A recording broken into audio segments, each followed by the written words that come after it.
तुम्ही राम नामाचं महत्त्व सांगता.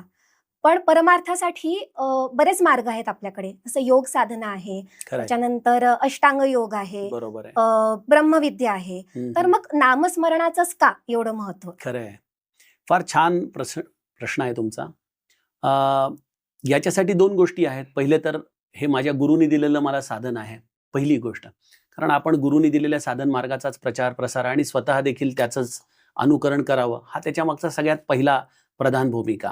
बरोबर. आणि दुसरी जर आपण थोडंसं साक्षीत्वाच्या भूमिकेने बघितलं, या सगळ्या साधनांकडे बघितलं, ज्या साधनांची तुम्ही नावं घेतली, या सगळ्या साधनांचा जर विचार केला, तर या सगळ्या साधनांच्या बाबत आपण जर प्रामाणिकतेने स्वतःचा विचार केला, की यापैकी मी कुठल्या गोष्टीला पूर्णपणे न्याय देऊ शकतो.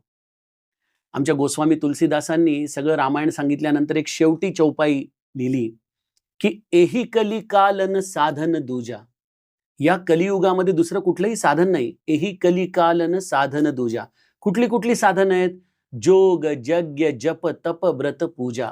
योग आहे, यज्ञ आहे, जप आहे, तप आहे, व्रत आहे, पूजा आहे. या सगळ्या साधनांचा जर आपण आजच्या 2025 या कालखंडाच्या आधाराने जर विचार केला, तर आपण यापैकी कुठल्या साधनेला न्याय देऊ शकतो? जप करणं आणि नामस्मरण करणं यामधला फरक मला वाटतं मी 1-2 एपिसोडच्या आधी सांगितला. जप याचा अर्थ बीज मंत्र आहे, ज्याला ओंकाराची जोड असते. ते बीज मंत्र हे जपाच्या अंतर्गत येतात. अशा जपानुष्ठानाला साधन शुचिता लागते. तुमचं मन वैराग्यशील असलं पाहिजे. तुम्ही पावित्र्य सांभाळलं पाहिजे.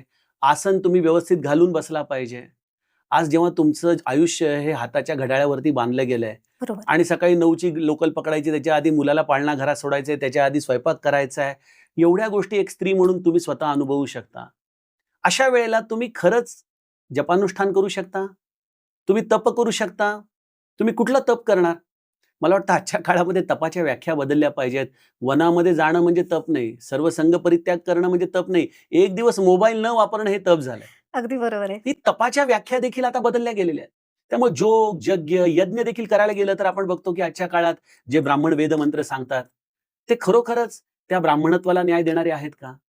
ते आणणारं साहित्य ते तेवढं पवित्र आहे का? यज्ञाच्या दृष्टीने ज्या ज्या काही धार्मिक गोष्टींचं अनुष्ठान पाहिजे ते आपण खरंच पाळू शकतो का? या सगळ्या गोष्टींचा विचार केला तर जोग, यज्ञ, जप, तप, व्रत. आजच्या काळात व्रत म्हणजे काय झालंय? एकादशीची उपवासाची वेळ आली की 2 दिवस आधीपासून ज्यांची एकादशी असते ते सांगतात, अगं रताळी आणली का? अगं तळण्यासाठी पापड्या आहेत का?